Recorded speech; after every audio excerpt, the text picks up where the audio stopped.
નમસ્કાર. આજે આપણે સમયમાં પાછા જઈશું. એક એવી દુનિયામાં જે આજથી લગભગ 5000 વર્ષ પહેલા આપણી ધરતી પર ધબકતી હતી.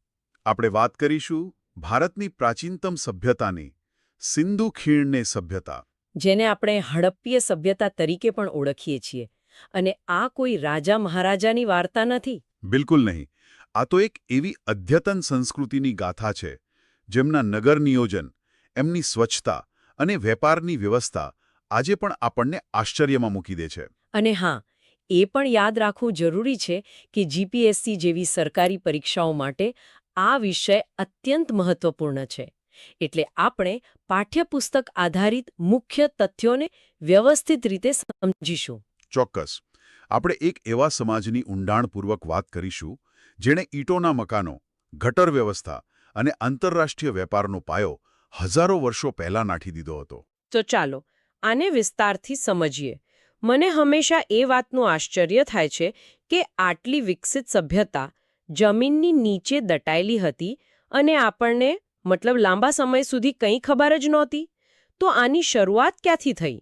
આપણને સૌપ્રથમ આ ખોવાયેલા જગતની ભાડ ક્યારે અને કેવી રીતે મળી? આની પાછળ પણ એક આખી રસપ્રદ કહાની છે. વાત છે ઈસવીસન 1921ની. ઓહો, એટલે કે લગભગ 100 વર્ષ પહેલા જ. હા, જ્યારે ભારતમાં અંગ્રેજો રેલવે લાઈનો નાખી રહ્યા હતા, ત્યારે ખોદકામમાં કેટલાક પુરાતત્વીય અવશેષો મળ્યા. પછી દયારામ સાહાનીના નેતૃત્વ હેઠળ હડપ્પા નામના સ્થળે વ્યવસ્થિત ખોદકામ થયું. અને ત્યાંથી એક આખું નગર બહાર આવ્યું. બરાબર. અને કારણ કે આ પહેલું સ્થળ હતું, એટલે આખી સભ્યતાનું નામ જ હડપ્પીય સભ્યતા પડી ગયું. અચ્છા. એ પછી બીજા જ વર્ષે 1922માં રાખાલદાસ બેનર્જીએ સિંધમાં મોહેન્જો-દડો શોધી કાઢ્યું, અને પછી તો એક પછી એક નગરો મળતા ગયા. એટલે કે આ કોઈ એકલ-દોકલ શહેર નહોતું, પણ એક વિશાળ ક્ષેત્રમાં ફેલાયેલી સભ્યતા હતી. હડપ્પા અને મોહેન્જો-દડો તો આજે પાકિસ્તાનમાં છે. ભારતમાં એના મુખ્ય કેન્દ્રો ક્યાં ક્યાં હતા? ભારતમાં પણ તેનો વ્યાપ ખૂબ મોટો હતો. રાજસ્થાનમાં કાલીબંગાન છે, હરિયાણામાં રાખીગઢી અને ગુજરાત. અને ખાસ કરીને ગુજરાત તો આ સભ્યતાનું એક મહત્વનું કેન્દ્ર હતું. અમદાવાદ જિલ્લામાં રંગપુર અને લોથલ, રાજકોટમાં રોજડી, કચ્છમાં તો દેસલપર, સુરકોટડા અને ધોળાવીરા. ધોળાવીરા તો વર્લ્ડ હેરિટેજ સાઇટ પણ છે. હા, બિલકુલ. આ બધા સ્થળોએ આ સભ્યતાના ધબકારાને જીવંત રાખ્યો છે. અહીંથી વાત ખરેખર રસપ્રદ બને છે. તમે કહ્યું કે તેમનું નગર આયોજન અદ્ભુત હતું. પણ અદ્ભુત એટલે કેવું? તે જમાનામાં જ્યારે કોઈ જીપીએસ કે ઓટોકેડ નહોતું, ત્યારે તેઓ આટલા વ્યવસ્થિત શહેરો કેવી રીતે બનાવતા હશે? આજ તો એમની એન્જિનિયરિંગ કમાલ હતી. જો મોહેન્જો-દડોને આપણે એક ઉદાહરણ તરીકે લઈએ. આખું શહેર ગ્રીડ સિસ્ટમ પર બનેલું હતું. ગ્રીડ સિસ્ટમ એટલે? એટલે કે રસ્તાઓ એકદમ સીધા ઉત્તરથી દક્ષિણ અને પૂર્વથી પશ્ચિમ જતા અને એકબીજાને કાટખૂણે કાપતા. જાણે કોઈ આર્કિટેક્ટે આખો પ્લાન બનાવીને શહેર વસાવ્યું હોય. વાહ. શહેરના મુખ્યત્વે 2 ભાગ હતા. પશ્ચિમ તરફ એક ઊંચો ટેકરો, જેને સિટાડેલ કહેવાય છે, તે કિલ્લેબંધ હતો. સિટાડેલ એટલે કે શાસકો માટેનો કિલ્લો. હા, સંભવતઃ ત્યાં શાસકો રહેતા હશે અને જાહેર ઇમારતો હશે. અને સામાન્ય લોકો ક્યાં રહેતા હતા? તેમના મકાનો કેવા હતા? સિટાડેલની પૂર્વમાં નીચાણવાળા વિસ્તારમાં સામાન્ય લોકોની વસાહત હતી, અને મકાનો પણ ખૂબ વિચારપૂર્વક બનાવેલા. જેમ કે? પૂર અને ભેજથી બચવા ઊંચા ઓટલા પર બાંધકામ થતું. મોટાભાગના મકાનોમાં પોતાનું સ્નાનઘર અને નાની ગટર વ્યવસ્થા હતી. દરેક ઘરમાં? હા, લગભગ દરેક ઘરમાં. અને એ ગટર ઘરના ગંદા પાણીને મુખ્ય ગટરમાં પહોંચાડતી. અને સૌથી અગત્યની વાત, આ ગટરો ઢંકાયેલી રહેતી. ખરેખર, એ સમયમાં ઢંકાયેલી ગટરો, આ તો સ્વચ્છતા અને જાહેર આરોગ્ય પ્રત્યેની જાગૃતિ દર્શાવે છે. બિલકુલ. આ એક ક્રાંતિકારી વિચાર હતો. મકાનોના દરવાજા પણ મુખ્ય રસ્તા પર નહીં, પણ અંદરની શેરીઓમાં ખુલતા. અચ્છા, એ શા માટે? જેથી ઘરમાં શાંતિ અને સલામતી જળવાઈ રહે. ધૂળ અને અવાજથી બચી શકાય. મોહેન્જો-દડોના વિશાળ સ્નાનાગર એટલે કે ગ્રેટ બાથનો ઉલ્લેખ વારંવાર આવે છે. તે માત્ર એક સ્વિમિંગ પુલ જેવું હતું કે તેનું કોઈ ખાસ મહત્વ હતું? ના ના, એ માત્ર સ્વિમિંગ પુલ નહોતો. તે એમની સ્થાપત્ય કલા અને કદાચ એમની ધાર્મિક માન્યતાઓનું પ્રતીક હતું. ધાર્મિક માન્યતાઓ? હા, એવું માનવામાં આવે છે કે તેનો ઉપયોગ ધાર્મિક પ્રસંગોએ સામૂહિક સ્નાન માટે થતો હશે. એની રચના કેવી હતી? જુઓ, કુંડમાં ઉતરવા માટે બંને બાજુ પગથિયા હતા, ફરતે વસ્ત્રો બદલવા માટે ઓરડીઓ, અને સૌથી મોટી કમાલ તો એ હતી કે પાણીનું ગળતર રોકવા માટે કુદરતી ડામરનો ઉપયોગ થયો હતો. વાહ! એટલે કે વોટરપ્રૂફિંગ પણ હતું. હા, કુંડમાં કૂવામાંથી શુદ્ધ પાણી ભરવાની અને ગંદુ પાણી બહાર કાઢવાની પાકી વ્યવસ્થા હતી. આ કોઈ સામાન્ય બાંધકામ નથી, આ એક સિવિલ એન્જિનિયરિંગનો અદ્ભુત નમૂનો છે. તો આ આખા ભવ્ય આયોજનમાં ગુજરાતના સ્થળો ક્યાં બંધ બેસે છે? ચાલો, લોથલની વાત કરીએ. એને શા માટે આટલું મહત્વ આપવામાં આવે છે? પરીક્ષાના દૃષ્ટિકોણથી પણ લોથલ ખૂબ જ મહત્વનું છે, ખરું ને? ચોક્કસ. કારણ કે લોથલ આ સભ્યતાનું દુનિયા માટેનું પ્રવેશદ્વાર હતું. તે માત્ર એક શહેર નહોતું. પણ એક ધમધમતું બંદર હતું. બરાબર. એક ધમધમતું આંતરરાષ્ટ્રીય બંદર અને ઔદ્યોગિક નગર. અહીં જે ધક્કો એટલે કે ડોકયાર્ડ મળ્યું છે તે માનવ ઇતિહાસની સૌથી જૂની ઇજનેરી સિદ્ધિઓમાંની એક છે. કલ્પના કરો, આજથી લગભગ 4,500 વર્ષ પહેલા કોઈ વ્યાપારી લોથલથી પોતાનું વહાણ લઈને મેસોપોટેમિયા સુધી એટલે કે આજના ઇરાક ઈરાન સુધી વ્યાપાર કરવા જતો. આ કોઈ નાની વાત નથી. આ તો ગ્લોબલાઇઝેશનની શરૂઆત કહી શકાય. હા, અહીંથી કપાસ, મણકા અને હાથીદાંતની વસ્તુઓની નિકાસ થતી. અહીં વખારો અને મણકા બનાવવાની ફેક્ટરી પણ મળી છે. અને ધોળાવીરા, તેની શું ખાસિયત હતી જે તેને બીજા નગરોથી અલગ પાડે છે? ધોળાવીરા એટલે પરિસ્થિતિને અનુકૂળ થવાની ક્ષમતાનું શ્રેષ્ઠ ઉદાહરણ. કચ્છ જેવા સૂકા પ્રદેશમાં. બરાબર. એવા સૂકા પ્રદેશમાં એમણે જે જળ સંચયની વ્યવસ્થા ઊભી કરી હતી તે અકલ્પનીય છે. મોટાભાગના નગરો 2 ભાગમાં વહેંચાયેલા હતા. પણ ધોળાવીરા 3 ભાગમાં હતું. હા, સિટાડેલ, મધ્યનગર અને નીચલું નગર. પણ તેની અસલી ઓળખ છે તેના જળાશયો અને બંધ. એટલે કે રેઇન વોટર હાર્વેસ્ટિંગ. એકદમ. તેમણે વરસાદના પાણીના દરેક ટીપાને સાચવવા માટે એક અત્યાધુનિક સિસ્ટમ બનાવી હતી. આજના સમયમાં જ્યારે આપણે વોટર હાર્વેસ્ટિંગની વાત કરીએ છીએ ત્યારે ધોળાવીરાના લોકો હજારો વર્ષો પહેલા તેના માસ્ટર હતા. આપણે નગરોની ભવ્યતાની વાત કરી, પણ એ નગરોમાં રહેતા લોકો કેવા હતા? તેમનું રોજિંદા જીવન કેવું ચાલતું હતું? શું તેઓ માત્ર ખેડૂતો હતા? ના, તેમનું આર્થિક જીવન બહુમુખી હતું. પાયામાં ખેતી અને પશુપાલન તો હતા જ. કયા પાકો ઉગાડતા હતા? તેઓ ઘઉં, જવ, તલ, વટાણા, સરસવ જેવા પાકો ઉગાડતા અને ગાય, ભેંસ, બળદ જેવા પશુઓ પાળતા. પણ તેઓ માત્ર ખેડૂતો નહોતા. તેઓ કુશળ કારીગરો પણ હતા. અચ્છા, કેવા કારીગરો? માટીના વાસરો બનાવવા, ધાતુઓમાંથી ઓજારો અને ઘરેણાં બનાવવા અને ખાસ કરીને મણકા બનાવવાની કળામાં તેઓ નિષ્ણાત હતા. લોથલની ફેક્ટરી એનો પુરાવો છે. પણ એક મિનિટ, જો આપણે એમની લિપિ ઉકેલી શક્યા નથી તો આપણને આ બધી માહિતી કે તેઓ શું ખાતા હતા, કેવા કપડાં પહેરતા હતા, એ બધું આટલી ચોકસાઈથી કેવી રીતે ખબર પડી? શું આ બધું માત્ર અનુમાન છે? ખૂબ જ સારો પ્રશ્ન. આ જ તો પુરાતત્વ વિજ્ઞાનનો જાદુ છે.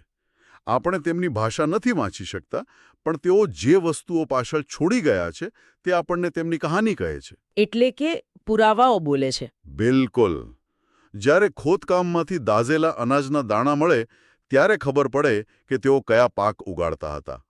જ્યારે આપણને માછલી પકડવાનો કાંટો એટલે કે ગલ મળે ત્યારે સમજાય કે તેમના ખોરાકમાં માછલી પણ હતી. અને કપડાં વિશે? મૂર્તિઓ પર જે કપડાં કોતરેલા છે તેના પરથી તેમના પહેરવેશનો અંદાજ આવે છે. તેઓ 2 કપડાં પહેરતા, નીચે ધોતી જેવું અને ઉપર શાલ જેવું. આપણને સુતરાઉ કાપડના ટુકડા પણ મળ્યા છે. તો આ બધું અનુમાન નથી પણ પુરાવા આધારિત વિશ્લેષણ છે. એકદમ સાચું. ઘરણા, રમકડા, ઓજારો આ બધી વસ્તુઓ શબ્દો વિના જ તેમના જીવનની ગાથા કહે છે. તો આ પુરાવાઓ તેમના સામાજિક જીવન વિશે શું કહે છે? શું સ્ત્રી પુરુષો બંને શણગારના શોખીન હતા? હા, શણગારના તેઓ ખૂબ શોખીન હતા. સ્ત્રીઓ અને પુરુષો બંને. સોના, ચાંદી અને કિંમતી પથ્થરોમાંથી બનેલા હાર, બંગડીઓ, વીંટીઓ જેવા આભૂષણો પહેરતા. અને બાળકો માટે? બાળકો માટે તો જાણે રમકડાની દુનિયા હતી. માટીમાંથી બનાવેલા ગાડા, પશુ પક્ષીઓના આકારની સિસોટીઓ અને ખાસ કરીને માથું હલાવતા પ્રાણી જેવા રમકડા. આટલું બધું આયોજન, આટલી ચોકસાઈ, આ લોકોના જીવનને કોઈ શ્રદ્ધા કે માન્યતાઓ પણ જોડતી હશે ને? શું આપણને તેમના પૂજાપાઠ કે ધર્મ વિશે કંઈ જાણવા મળે છે? ચોક્કસ. આપણને કોઈ મંદિર જેવી ઇમારત નથી મળી, પણ એમની મુદ્રાઓ એટલે કે સીલ્સ અને મૂર્તિઓ પરથી એમની માન્યતાઓનો ખ્યાલ આવે છે. જેમ કે તેઓ માતૃદેવીની પૂજા કરતા હતા, જે પ્રકૃતિ અને ફળદ્રુપતાનું પ્રતીક હશે. એક મુદ્રા પર યોગીની મુદ્રામાં બેઠેલા એક પુરુષ દેવતાનું ચિત્ર છે, જેને પશુપતિ માનવામાં આવે છે. અચ્છા. આ સિવાય તેઓ વૃક્ષોની પૂજા કરતા, ખાસ કરીને પીપળાની. બળદનું પણ વિશેષ મહત્વ હતું. સ્વસ્તિક અને નાગપૂજાના પણ પુરાવા મળ્યા છે. અને અગ્નિ પૂજા? હા, લોથલ અને કાલીબંગાનમાંથી અગ્નિવેદીઓ મળી છે, જે યજ્ઞ જેવી વિધિઓ તરફ સંકેત કરે છે. અને મૃત્યુ પછીની વિધિ? તેઓ મૃતદેહોનું શું કરતા? તેઓ મોટેભાગે મૃતકોને દફનાવતા હતા. ઘણી ખબરોમાં મૃતદેહની સાથે માટીના વાસણો, ઘરેણાં અને અન્ય વસ્તુઓ પણ મૂકેલી મળી છે. આ તો એવું સૂચવે છે કે તેઓ કદાચ મરણોત્તર જીવનમાં માનતા હશે. બરાબર.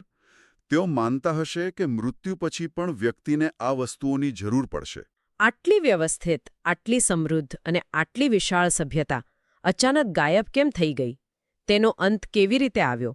આ સૌથી મોટો પ્રશ્ન છે. અને આ જ આખી કહાનીનો સૌથી રહસ્યમય અને ચર્ચાસ્પદ અધ્યાય છે. કોઈ એક કારણ નથી. એટલે કે કોઈ એક ઘટનાથી અંત નથી આવ્યો? ના, તે એક સિરીઝની જેમ ધીમે ધીમે અનેક કારણોસર ખતમ થઈ. ઇતિહાસકારો માને છે કે આબોહવામાં મોટો ફેરફાર થયો હશે, નદીઓએ પોતાનો માર્ગ બદલ્યો હશે અથવા સુકાઈ ગઈ હશે. જેનાથી ખેતી અને વ્યાપાર પડી ભાંગ્યા? હા, કેટલાક વિસ્તારોમાં મોટા પૂર આવ્યા હશે અથવા ભયંકર ધરતીકંપ થયો હશે. કોઈ રોગચાળો ફેલાયો હોય અથવા બાહ્ય આક્રમણો થયા હોય તેવી શક્યતાઓ પણ છે. સંભવતઃ આ બધા કારણોનું મિશ્રણ જવાબદાર હતું. હડપ્પા સભ્યતાના પતન પછી જે નવો યુગ આવ્યો તે વૈદિક કાળ તરીકે ઓળખાય છે. હા, શું તે હડપ્પા સભ્યતાનું ચાલુ સ્વરૂપ હતું કે પછી તદ્દન અલગ હતું? તદ્દન અલગ. કલ્પના કરો કે ન્યૂયોર્ક જેવું એક ધમધમતું મહાનગર અચાનક નાના ગ્રામીણ કબીલાઓમાં ફેરવાઈ જાય. ઓહ, આટલો મોટો ફેરફાર! હા, કંઈક એવો જ નાટકીય ફેરફાર હતો. જ્યાં હડપ્પીય લોકો શહેરી, વેપારી અને સુસંગઠિત હતા, ત્યાં વૈદિક આર્યો ગ્રામીણ, પશુપાલક અને કબીલાઈ જીવન જીવતા હતા. એમની પ્રાથમિકતા શું હતી? એમની પ્રાથમિકતા ઈંટોના પાકા મકાનો કે ગટર વ્યવસ્થા નહોતી, પણ યજ્ઞ, પશુધન અને દેવતાઓની સ્તુતિ હતી. એમની જાણકારીનો મુખ્ય સ્ત્રોત છે 4 વેદ. ઋગ્વેદ, યજુર્વેદ, સામવેદ અને અથર્વવેદ. બરાબર, જેમાં ઋગ્વેદ સૌથી પ્રાચીન છે. તો ઋગ્વેદના સમયનો સમાજ કેવો હતો? ખાસ કરીને સ્ત્રીઓનું સ્થાન કેવું હતું? ઋગ્વેદકાલીન સમાજ પિતૃપ્રધાન હતો, પણ સ્ત્રીઓનું સ્થાન ખૂબ જ ઊંચું અને સન્માનજનક હતું. એટલે કે તેમને શિક્ષણનો અધિકાર હતો? પૂરેપૂરો. શિક્ષણ મેળવવાનો અને યજ્ઞમાં પતિની સાથે બેસવાનો પણ અધિકાર હતો. એ સમયમાં પડદા પ્રથા કે બાળલગ્ન જેવા કુરિવાજો નહોતા. અને મેં સાંભળ્યું છે કે કેટલીક સ્ત્રીઓએ તો વેદની ઋચાઓ પણ રચી હતી. હા, આ સૌથી મોટી વાત છે. અપાલા, લોપામુદ્રા, ઘોષા જેવી વિદુષી સ્ત્રીઓએ ઋગ્વેદની ઋચાઓની રચના કરી હતી.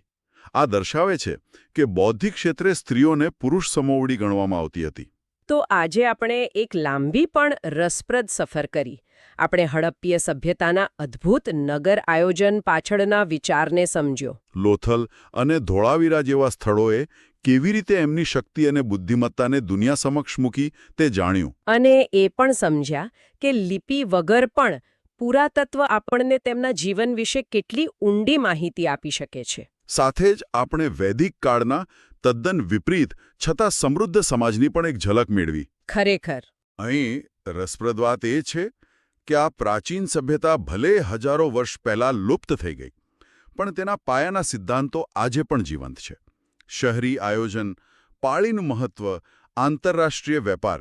આ બધી બાબતોના મૂળ આપણને ત્યાં જોવા મળે છે. હા, તે આપણને યાદ અપાવે છે કે આપણો વારસો કેટલો ઊંડો અને સમૃદ્ધ છે. અને સાંભળનાર માટે એક વિચાર સાથે આપણે આ ચર્ચાને સમાપ્ત કરીએ. આપણે જાણ્યું કે હડપ્પા સભ્યતાની લિપિ હજુ ઉકેલાઈ નથી. એ તેમનું સૌથી મોટું રહસ્ય છે. હજુ પણ. કલ્પના કરો કે જો ભવિષ્યમાં કોઈ વૈજ્ઞાનિક કે ઇતિહાસકાર તે લિપિને ઉકેલી નાખે તો? એ સભ્યતા વિશે એવો કયો એક પ્રશ્ન હશે જેનો જવાબ સૌ પ્રથમ જાણવા ગમશે? તેમના રાજાઓ કોણ હતા? તેઓ પોતાની જાતને શું કહેતા હતા? કે પછી તેમના અંતિમ દિવસોની કહાની તેમના જ શબ્દોમાં કેવી હશે? વિચારવા જેવો પ્રશ્ન છે.